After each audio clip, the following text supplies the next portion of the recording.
Are you guys having a good con or what?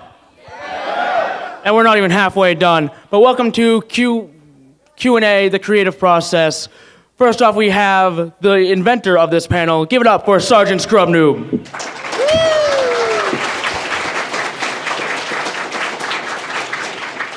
And on the right, we have Unanimous Delivers.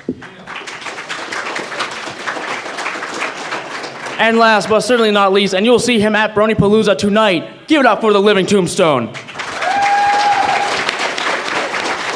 Take it away, guys.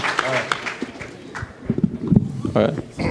Okay, so let me start off by, well, first, thanking all of you for coming. It's great to see you all here. I hope you're all having a great time at the con.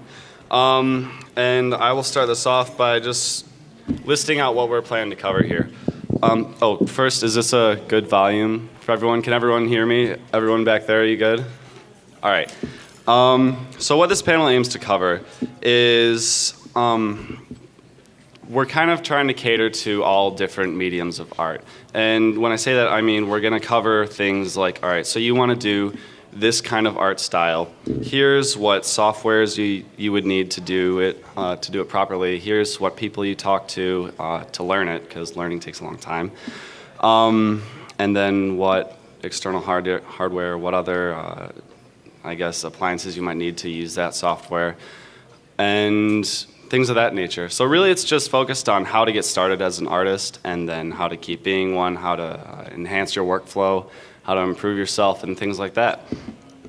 All right, so we'll start off listing off who we are and what we do. My name's Sergeant Scrub Noob. I make these things called YTPMVs, which is taking a short little sample of audio, like for example, from the show, I'll take like a clip of Fluttershy singing, and then I'll pitch it up and down in this music software, and then recreate a song doing that. Then after making the audio, I'll put visuals on top of that and make it in this whole video. So that's pretty much what I do. Okay, my name is Unanimous Delivers. My mom named me. Don't ask why. She's weird. Basically, what I do is a similar thing to that, but I also mix it up with other video formats like PMVs, and also some music. So basically, what he just said, but. Expanding on that, sort of trying to see where it can go for other things, as far as, like I said, like musical composition and stuff. Although really, I'm just sort of known for this one video that's just a whole bunch of stuff. It's crammed really, really quickly into a small amount of time. Yeah. All right. My name is Yav Landau. I'm also known as the Living Tombstone. I am.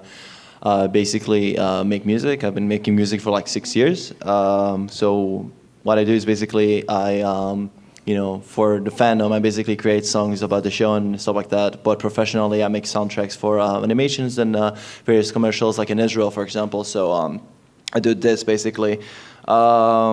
Despite that, it's irrelevant, but I also have some kind of like some knowledge in editing, because some of my songs do require this kind of stuff. So. But I'm not as good as these guys, so check them out, because they're better than me. Aww. I shouldn't be here.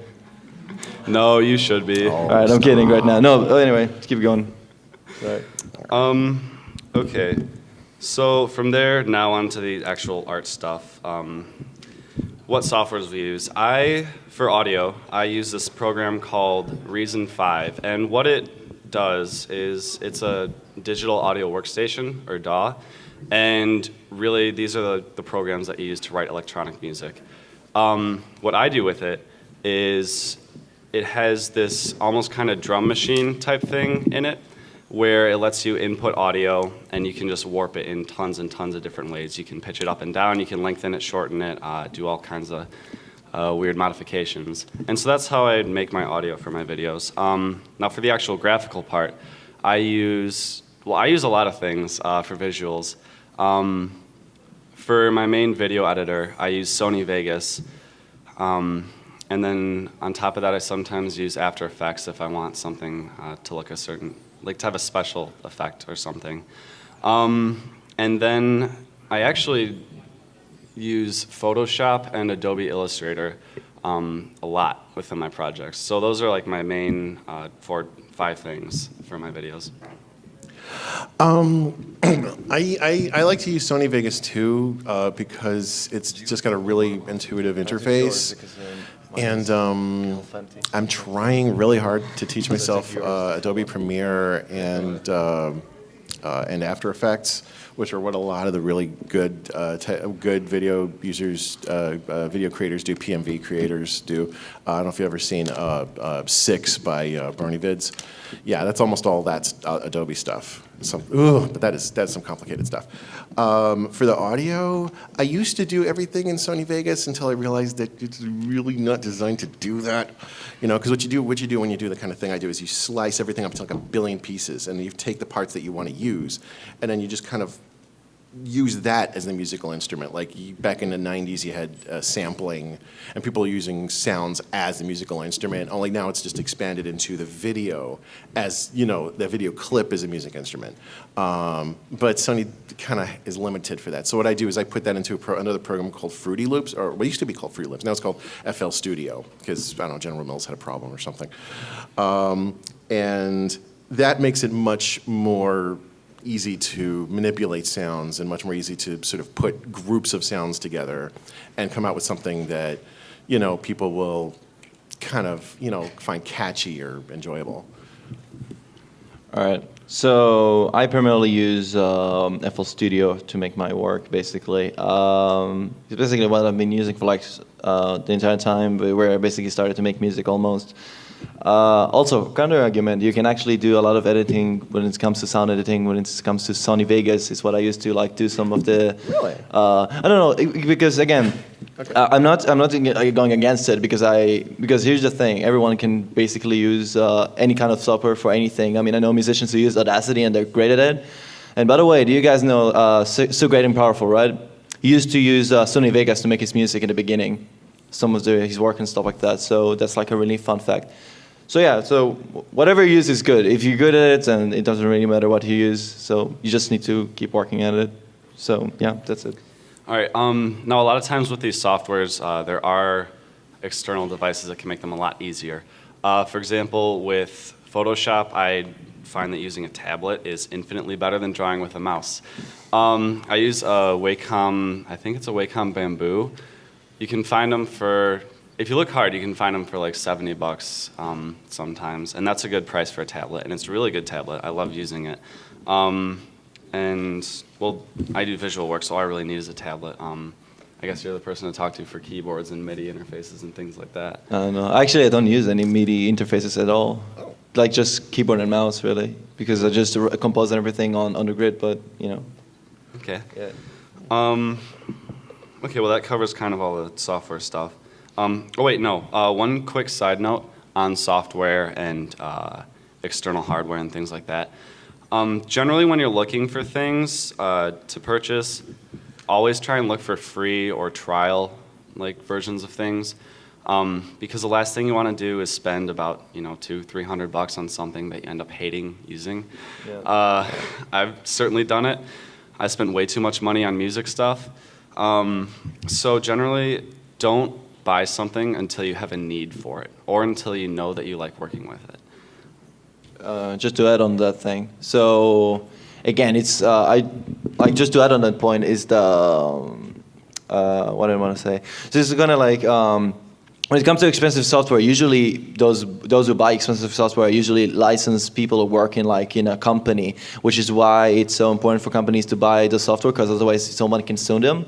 If you're working by yourself, then there's no need to worry about getting into trouble, because if you're working for yourself and you're just practicing, go for free or go for trial. Like, do that, because no one is going to look out for you, and the whole idea is to basically try stuff for yourself. But obviously, if there's no way to find what you're looking for, then, well, by all means, buy it if that's the only option. But yeah. Okay. On to the next thing. So now you actually have these softwares, and the first thing that's going to happen when you open them up is it's going to be really, really intimidating. You won't know what to do with it at all. And sometimes this can make you just not want to learn any of it. It can be really frustrating.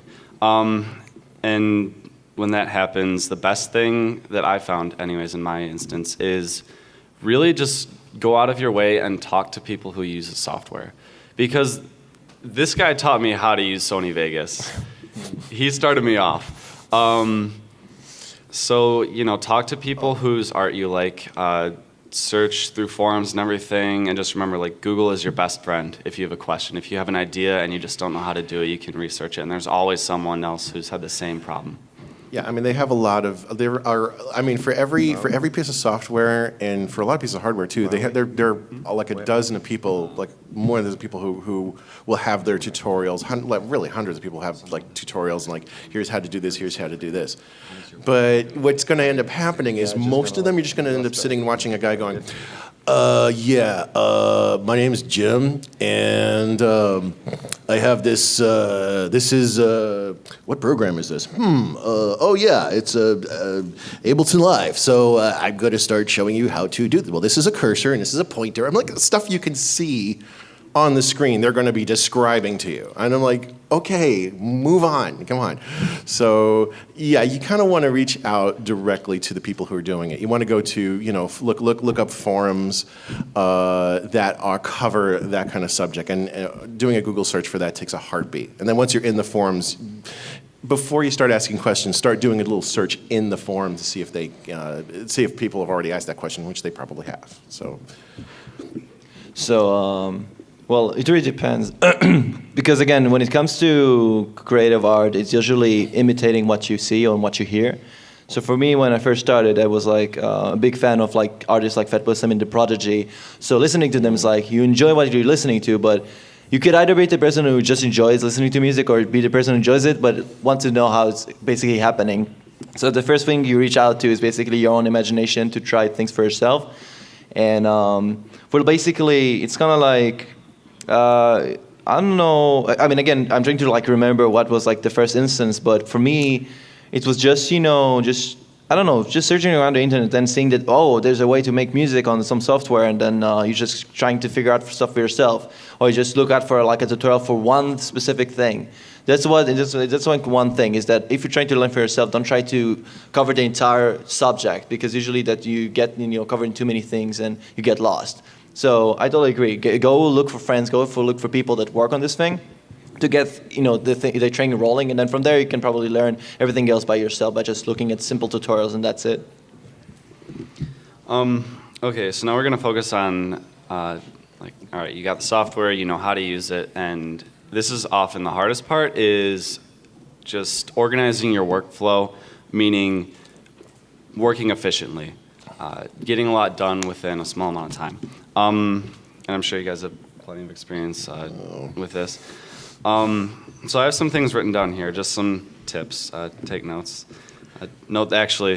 Write these down. I found these to be very helpful. Let's start with, okay. First off, have a good work environment. If you're not happy in the place that you're working, or you have a lot of distractions, you're probably not going to get a lot done, and that can be really, really frustrating, because it feels like you're sitting down, you got your software, you're working everything, but things aren't going as fast as they could be because you're just not in the best environment.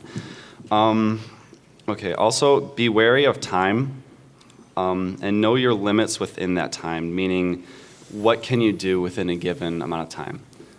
So sit down and like time yourself for an hour or 30 minutes, and then notice what you do within that 30 minutes or an hour. And that can be a really good guide as to, it can either let you know, wow, I'm actually getting a lot done, or I'm really not doing anything. I'm on Twitter too much in that hour. I sometimes have a problem with that. Just like me. One thing I've found to be very good, or very helpful, is make something, leave it, and come back to it later. It can be really, really just tiring working on the same thing for a long period of time, because it feels like you're looking at the same thing for just so long and it doesn't even look like it's changing. So if you get to that point, just leave it alone, come back to it in a day or two, and you'll have so many new fresh ideas, and it will look like a completely new project. You'll feel very refreshed and work much, much more efficiently with it. Let's see, what else? A few things left. Definitely, this is a very, very big thing. Compartmentalize your work. Break it into little individual blocks. That way, I'm gonna use the analogy of like a ship. If you have a ship and the underside of it is just one big thing, one room that's not broken up into anything else, if that thing floods, then the whole ship is down and gone. If it's broken up into a bunch of little rooms and blocks and everything, one part can flood or be destroyed or whatever, and the rest of the ship works fine. So, for example, in my videos, I use, for a single video, like a big one, I probably have about 7 or 8 Vegas files. I divide everything up into scenes and things like that. So if I want to change something entirely with a specific scene or whatever, it's not too hard to do. So definitely break your things up into little separate parts in your projects, and that really helps a lot, I've found. Let's see. Okay, so now that's kind of interesting because that's what I do with my videos, but I sort of do it the other way. What I do is when I make videos,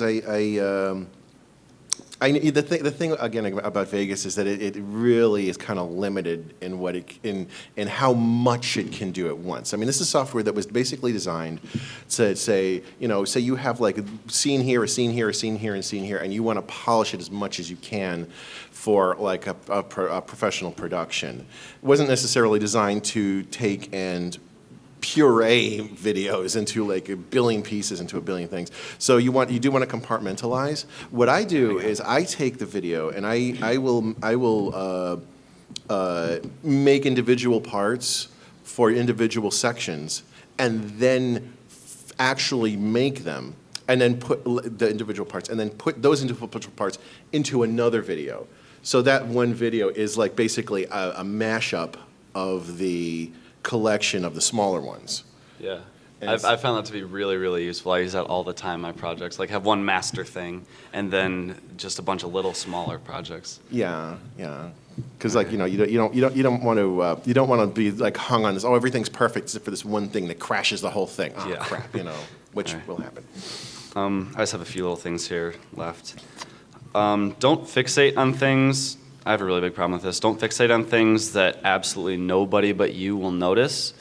For example, like in my videos, no one's going to notice that one frame in that 2-minute video where those 3 pixels are out of alignment. Stuff like that can bug me a lot, and it's really, really small, and no one will notice. But to you, it's like everything because you're working on it, and it's your baby, and you want it to be perfect. But sometimes I'm not saying, don't try and sacrifice quality, but don't spend forever on that one tiny little detail. Let's see. Okay, one thing left. Try to work when you're awake. Nobody works well when they're tired. And I know it's really easy to stay up late at night and just till 4 and keep going, but everyone works way better when they've had a good night's rest. Easy for you to say. I live in Israel. To work with you guys way there in the time zone. You think it's so easy for you, then... Yeah. Sorry. Yeah, when you're collaborating with people in other time zones, try to take that take the consideration that maybe they're not insomniacs. Yeah.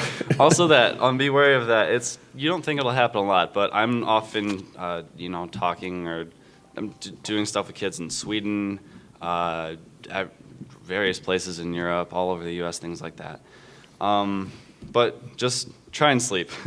Try and get a good night's rest. It really helps with your workflow. All right, we can move on to the next thing, which is... Can I say like one thing? Oh yeah, go ahead. So I'll just make it quick. I mean, again, physical, like taking yourself physically is really important because of course, mentally you need to get yourself working. But stuff I learned, and it's actually interesting, is that it's like when you work a lot and then you decide on eating, it's when you start on eating. How should I explain this? When you eat, basically your metabolism starts to work, and basically your body starts to digest and do everything. So when that happens, usually it's when most people break down and don't want to work.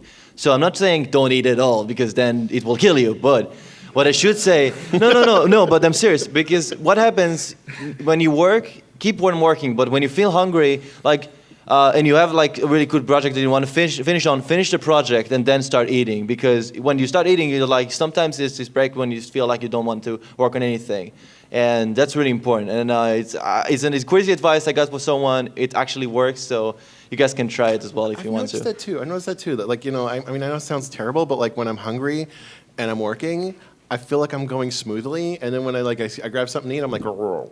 You know, it's kind of like when you say that you're not supposed to eat Yeah. before you go swimming. Well, it's basically because your body's working on digesting Yeah. the food and everything. Yeah. So keep that in mind. yourself- It's good for anything. So you guys can keep that. And just in give mind. yourself a break every now and then. You know what I mean? Like, so okay. So yeah, guys, don't eat.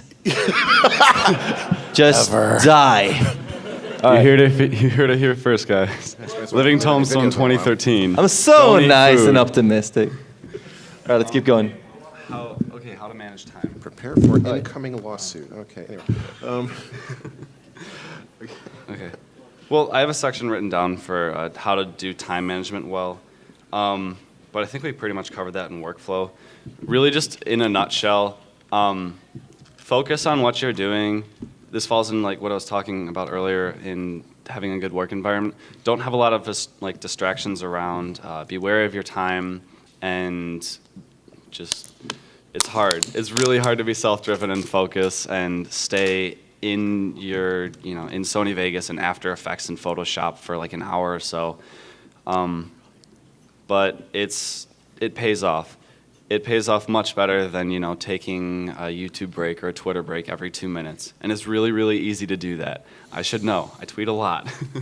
Okay, next up, let's see. How digital criticism?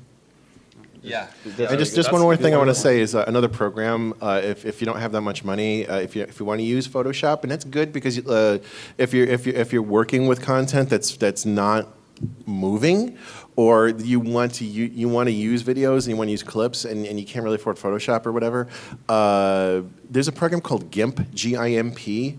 I know it's a weird name, but it's basically sort of a free version of Photoshop. Yeah, very good. And it's wonderful. I use It's it really good. For a constantly. long time, I preferred it over Photoshop.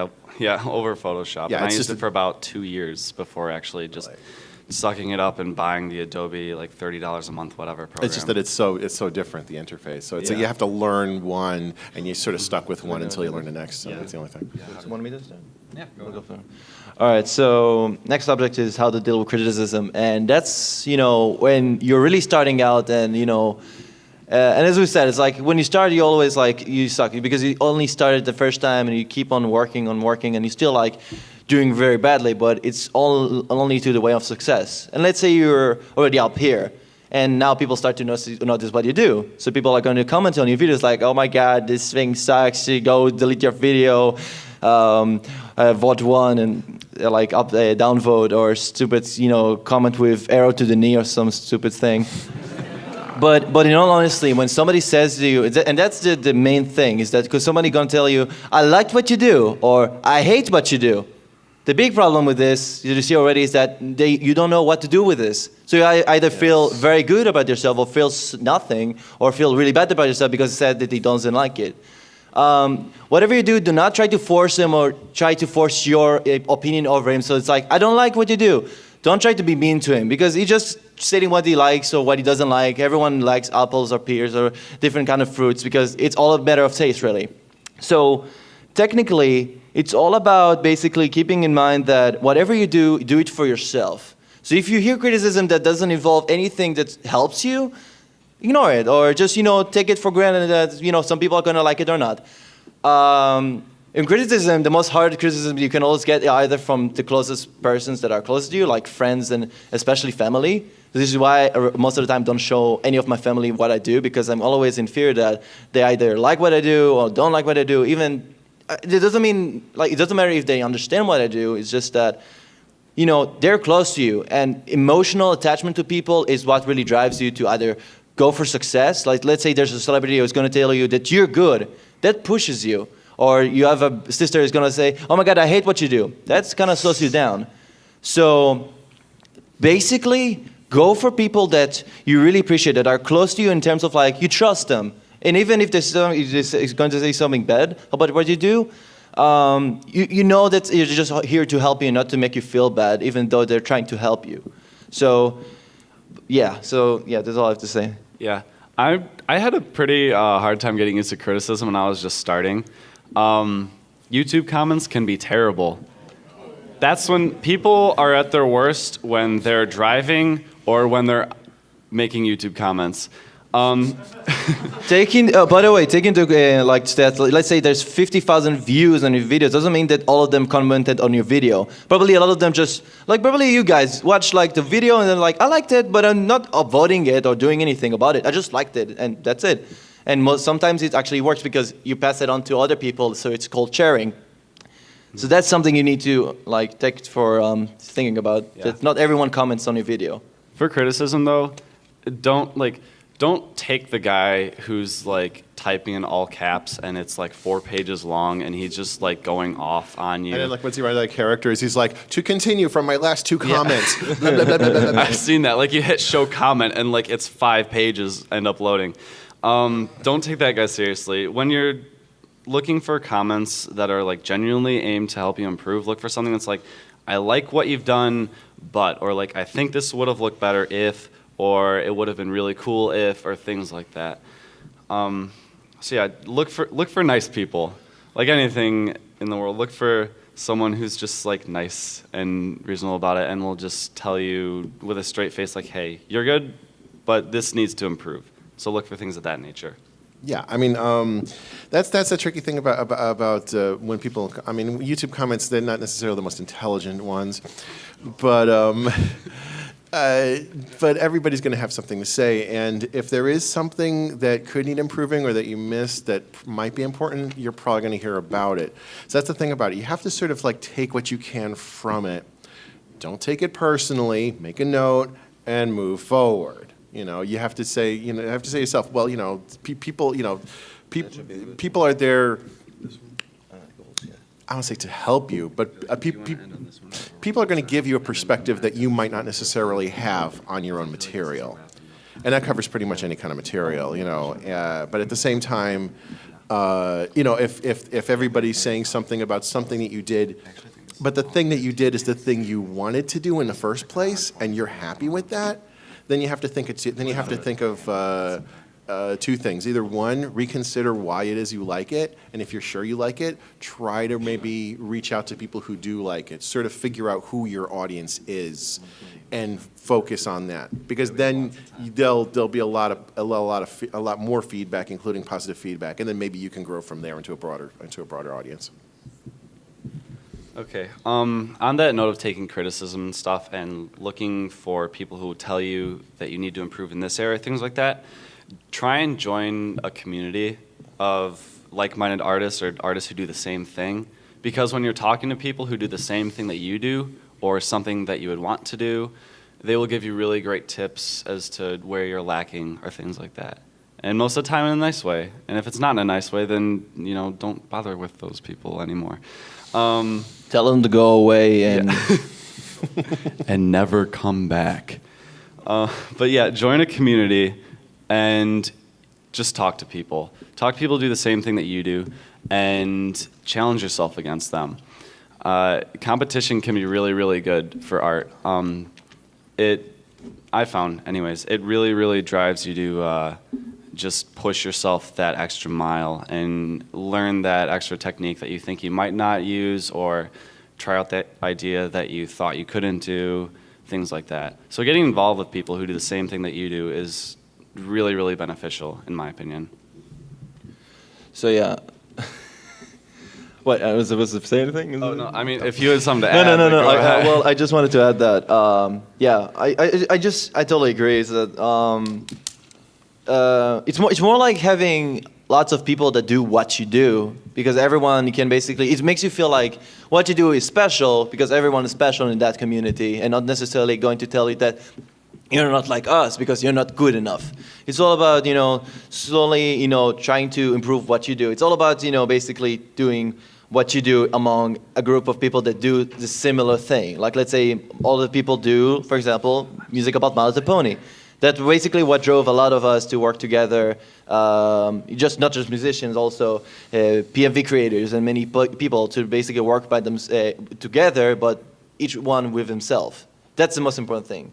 So yeah. Yeah. No one's just going to push you away outright and be like, you're terrible, stop doing this forever. People are looking to help you out. No one's going to just, not talk to you, ignore you completely, or anything like that. We're all looking to, like we want to see good art too. We want to see you improve and things like that, and it feels good to help people. So, don't be scared to talk to someone who's like really popular, someone you admire. No one's so busy that they can't take like, a minute and a half to reply to your message or your tweet or something like that. Yeah, especially in this community. Yeah. Yeah, especially in this community. We're really, really nice about that. Yeah. We try to be. I think we do a good job. All right, so I think we've covered pretty much everything we have on this list. Now we can move on to Q&A. Yeah. So line up. Basically, we can have everyone line up right in the middle. I need to go take care of one thing, but start lining up, and we'll start the Q&A in just about a minute.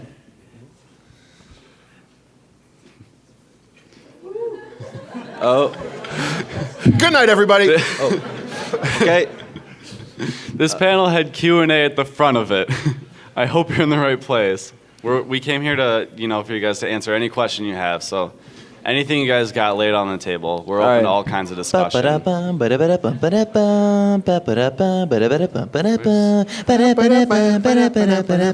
It's intermission music, okay? So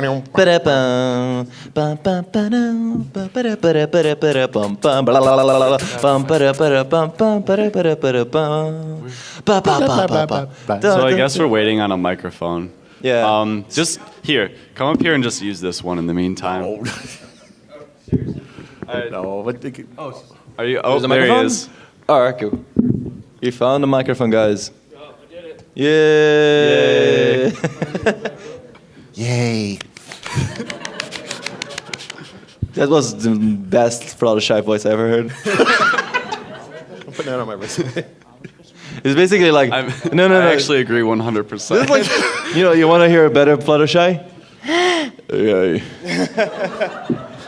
More like Flutter guy. Shut up. Hey, it's really great to have all you guys here. I really appreciate you coming out to the convention. A question for all of you, really. How do you balance a professional life with a creative life? It can be very difficult for me at the end of the day to go home and be creative. Starbucks. 5-hour energy. That's all I'm saying. Yeah, no, it can be really hard. What I found is it can be really frustrating, but you have to sacrifice something in order to give yourself that time and that energy to end up working on art when you get home. Because right now I don't have a career going yet. I'm just a student, but I'm a full-time engineering student. It takes up a bit of time. So I have a bit more free time than you guys, I'm guessing. So you're probably the best ones to ask about this. But in my opinion, I just find that getting home and just being passionate about it is more than often it drives you. It drives you more than enough to just get home and just keep working on it and be stubborn about it in a way. Yeah, I mean, me, I do freelance PC work, networks, and doing like IT stuff, like just unjamming paper jams, really, really menial stuff. But I get a lot of jobs like in a lot of clusters. Like I'll get like 5 jobs at once and then nothing for the rest of the month. So that gives me a little more flexibility. I'm not suggesting anybody quit their job. That's not a good idea, especially now. It's kind of getting a little better, but no. Quit your job. Do what you love. Pony. Quit your job and don't eat food. Don't eat, do drugs. We're horrible people. Okay. No, what I'm saying is you need to figure out where the balance is. You need to figure out what you need to do as far as to take care of yourself and your life, and then sort of figure out what you're doing as far as your art is concerned. And if you don't really have the time to take care of it, find a way. I would say, don't give up sleep. Don't give up. Don't like cut your hours back, and definitely don't do it at work if you don't work in an environment that's like not an artistic environment. Like if you work at a web design house, they might not care. If you're like doing some like Photoshop stuff on the side, but generally, you just have to sort of say, well, this is the time I have allotted. Let me make the best of it. Yeah. So I want to ask you, what is that you do, like, not professionally, like as a hobby? I mean, artistically. Artistically, writing. You're right. So basically, the reason I ask is because when it comes to, I used to serve in the army for 3 years because it's part of military service in Israel. And during that time is when I discovered the pony fandom, and this is when I used to make music. And even because of the army, I used to still like juggle and still make music. And for some reason, in my opinion, most of my best music came through when I was in the army. And the reason for that is that the army sucked, and I didn't like, to be there all the time. But that led me to, like, when I was having my free time, or I don't know, had like a break, I used to just pop up my phone and just record sketches, like just hum it or something like that. Because in the worst places that you don't want to be, do you guys get that? So sometimes you have the most creative ideas, like in the shower or like at work, and suddenly you have this spark of idea. Write it down, because seriously, like, once you write it down at work, you're like, I can't wait to work on this when I'm back home. Because this is how it led me to some of my best ideas. It's when you're going to be in the place you don't want to be, and then somehow your imagination just expands on it, because it expands on something that's so mundane and boring. And that's how it evolves, because when you're in the place where it's so much creative, it's like, I don't know what I want to do. So, yeah. Write down when you're at work. Don't do work. Just basically write down ideas. I couldn't agree more. Most of my ideas come out of not necessarily procrastination, but the desire to. You know what I mean? It's like when I'm involved in something, and I'm like, I mean, generally most of my ideas have come out of when I was doing something else. Or even artistically, like when this guy was going to do a compilation of winter wrap-up based videos, and I was doing my clip, and this is when I was first learning to do FL Studio, excuse me, and which is amazing, by the way. What I did was I found myself sort of making a song while I was doing this, and that's where Easy Feeds Flowers Ground came out of. I wasn't trying to make that, but it just sort of happened from there. You know what I mean? Ideas come when you're not looking, when you're not trying. No one sits down and says, "Got to think of something. Got to think of something." It doesn't. It comes to you when you're not looking. You got to grab that idea and write it down and put it down and hold on to it, and then use it when you can. Mm-hmm. All right. Thank you. All right. Thank you. Hey guys, I'm excited to be able to ask this question. This is for all of you. I feel like I want you to talk about this because I'm not sure a lot of people have tried it, but what are like your first experiences when you're first starting out, like just reaching out to individual creators, sending them a message, and like how cool was it? It was overall very positive. Actually, the first person that I reached out to was this guy, because he's the one that inspired me to get into Sony Vegas and like YTV and things like that. And he responded very, very kindly and in a very timely manner. So thank you for that. Sure. And then this guy ended up teaching me how to do stuff that I didn't know how to do, which was kind of cool. But yeah, overall, people are really, really nice about that stuff. It comes off as like, oh, this fan of mine wants like help with something that they're working on. It's a really cool feeling. And it's also a really cool feeling in the reverse role when they do reply and like they're totally, totally helpful about it. My first one that actually reached out was actually Alexis, because again, it was when he just joined the fandom. I wasn't really aware of the show, and the only thing that we were both common about is that we both made a Nyan Cat remix, and that was a thing. So I reached out to him, but that was like at the very beginning, and having him to push me to basically try to do something was really powerful to me. But again, it has also to do with the right time and the right place, because sometimes, let's say if in like now, let's say if I was small and Alexis was really big, and contacting him would be it would work, but it's like him trying to receive lots of messages that are about the same things, like, I'm inspired by you, can you teach me something? Not that he cannot do that, it's just that it's really hard to like pull this off. So it's really about reaching out to a friend that you're really like inspired from, and this is where you can definitely start out, instead of just reaching to someone who's already out there, because reaching out to him is impossible or manageable, but it's going to be you have to be very lucky. Thanks, guys. All right, just quickly, I just want to give a bro hoof out to my main man, Mr. Zarlable, like best Brony ever. You should go check out his stuff. Made one pony video. It was so nice. Anyways, coming up with the question was really difficult for me, but I guess what is the most rewarding like thing to come out of your like I guess activity in said medium? Like for example, with YTPMV or music. What's the most rewarding thing that's come from this? Well, like for making music, you're saying? So it's like, Yeah, for making music. Like what's like just the community aspect of it? Or even That's just, like, that's a very good question because it's something that up until now it's like back and forth. It's like a seesaw thing. It's like I find it rewarding when I'm finishing a song. Sometimes I don't feel like it is because after you finish a song, and I'm not sure if it also applies for video. I mean, I'm pretty sure it's creative process still. Is that you finish something and you're like, okay, I'm done. Let's move to the next thing.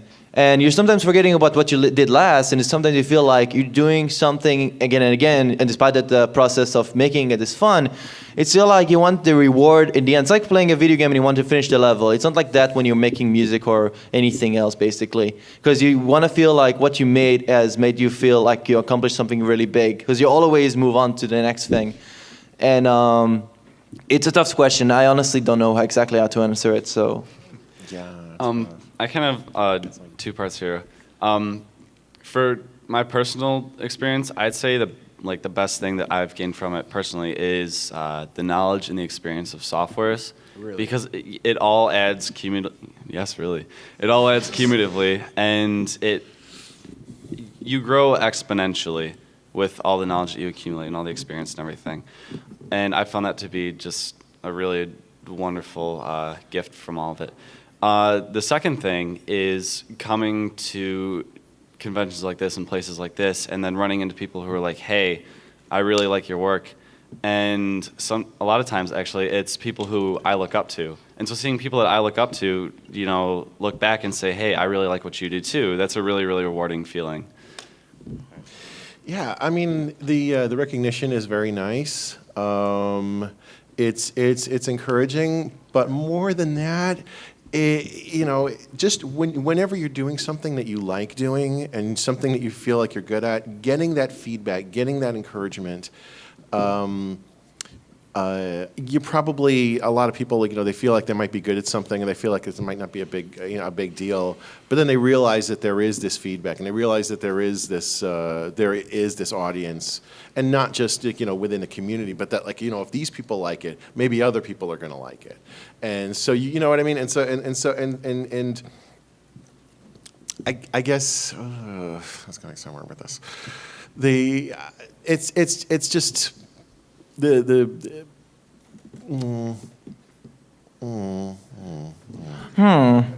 to take a Ritalin, didn't I? Well. Okay, I would just say it kind of snowballs the more you do it. The more you work with software, the more you work with, or even like things that might not have to do with like computers, whatever. The more you do the stuff you do, the better you're going to be at it. And with that positive reinforcement from within a community, especially as positive as this one, that will just kind of like fuel you to keep going. And so I would say, take what you can from that. And if I could just say one thing, like any of you guys in here, if you're ever looking to get into any creative medium, like Max right up there, really, just being a YTMVer and being in the same community as him, he's really nice and he has some of the most polished work you can ever see, and just you learn so much from it. I honestly mean that. Give him a hand right now. This is that great.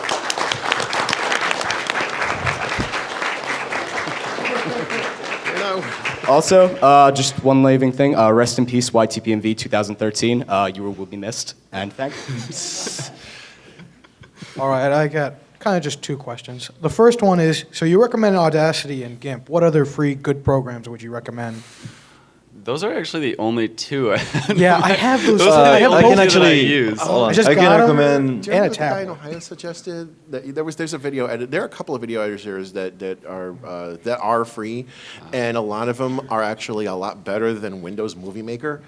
Oh, good. Honestly, trust me, there are. There's I mean, I can't remember the name of the site now. I'm embarrassed to say this, but if you do Google out there and look for, and just say replacement for, and then put After Effects or replacement for Vegas or whatever. Right. You'll find stuff, and there's usually free trials and stuff, and do not put a dime into these things until you try them and take a look at them. So I got the. I highly, speaking of After Effects, I highly recommend Hit Film to check this out. There's a really fantastic trial, and the guys who are working on it are really fantastic. They have really great support and tutorials. For simple video editing, there's right now something on Kickstarter that is basically like a port of. If I may say, we got Sorry. the name of that program. What was it? Sony Acid? Sony Acid is honestly, it's a very cheap doll. It's just like Sony Vegas without the video editing. It's really, if you're just looking to get into it, it's wave formatting is so nice. Yeah. So that's for audio. You were saying about video? Oh yeah. So as I said, Hit Film. If you're looking for a good replacement for After Effects, it's pretty cheap, and the guys who are working on it have What are great they called? support. Hit Film Studio, I think it's called. It has a really great integration with Sony Vegas, so you can check it out. It's really good. And simple video editing. There's this one thing that on Kickstarter did it a while ago. It's basically a replacement. It's like an open source free editor. I forget what it's called. If I knew, I'll probably give out the name, but I don't know. You'll probably hear about it soon enough because they're still like porting it to Windows and Mac. So once you hear about it, you'll see it. Music-wise, I don't know. I have no idea. Because again, music-wise, a lot of the DAWs are really expensive because a lot of professionals use most of the popular ones anyway. So it's either Audacity or I don't know. Yeah. This stuff can be really, really expensive, and it tallies up quick. So I'd rather look get the for free stuff. Yeah. So look for trial stuff. Look for all the free stuff you can get, and there are also free ways to get these programs, but It's I nice don't when know Gimp's if I'm allowed to better. talk about those ways. I see I've your gotten shit. my stuff. One of my in favorite ways to completely get free legal software methods. is this amazing thing. It's called a trial version. Yeah. And you can use it for 30 days for free. Or if I it's don't even really think they useful. know. Yar, matey, how about you become a pirate? I was trying not to say that, but Har okay. har fiddly don't. It's okay. Okay. And as for my other question, what do you do if you are a little over ambitious? Because I'm a little like that.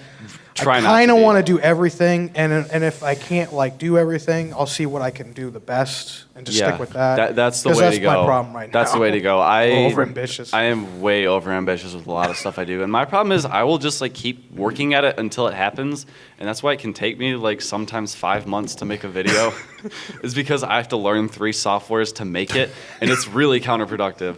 So try and stick within the software that you're really good at, and then see what you can do. I have zero experience right now. I'm trying to figure out what I can do. Okay. Well, yeah. Start off. You have to crawl before you can walk before you can run, and run before you can fly. So you have to start small. You don't shoot for the biggest thing. That's my problem. So just keep it small at first, and then once you get more experience, you'll be a lot more comfortable with what you feel that you can do, and keep it at that. Do what you feel you can do, and work your way up to the more ambitious projects. Thank you. I broke the panel. So, good job, sir. Error. So, are you asking like how we interact with our peers in collaborations? That and how you form your art, how you progress in your art, because always improving with your prior influences and the influences of the people you work with in the community. Okay. With my stuff, I'll start with my personal stuff. With my personal stuff, I found that everything I do builds off the last thing. Every technique I've used in like the last video, or like 2 or 3 videos past, I end up using in something in the future, and I end up using it better. And so I guess I can kind of say like I build off my past self. That's how I find I progress forward. In terms of peer relationships, everyone just kind of challenges each other, really. Everyone tries to be better than everyone else whenever we do a collaboration or something. And sometimes it can be a little bit frustrating, but really it ends up being a good thing. It pushes you to be better than you were before. Yeah, I guess that's really all I have to offer on that. Thank you. Yeah, I don't know. I mean, I try to focus on what people liked about stuff I did, and I try to focus on what I like about other people's stuff other people do that really, really inspires me and kind of makes me a little jealous because I see what a lot of people do, and I'm like, I mean, the stuff I did when I first started out was sort of on par with what people were doing, and now the kind of stuff people are doing are like, forget it. Oh my God, but. Then what happens is those same people come around to my video and say, "Wow, I really like what you did." I'm like, "Really? Wow, thanks." It's like it's unexpected. So goes over the 2 hours. I don't know. I would just say focus on what you like doing. Focus on what you feel comfortable doing, and what you see from others. Take everything you can from it. But don't kill yourself over what you're not quite, like, oh, I can't figure this out. Like we were talking about, like, reach out to these people, but don't let it, don't ever let it get discouraging. Don't ever let it say, oh, okay, well, I can't do all these things. Well, you can do what you can, but try it, you know what I mean? And reach out to them. And yeah. So basically, if you're aiming for like, again, I could be confusing a bit with the question, but basically, so again, it's basically collaborating with peers and basically working from inspiration and how it influences you, right? Yeah. All right. Oh yeah. So yeah. All right. Thank you. Just checking. Anyway, so basically, when it comes to influences, it's always a thing of like, if you like it, then you probably use it. If you don't like it, then you probably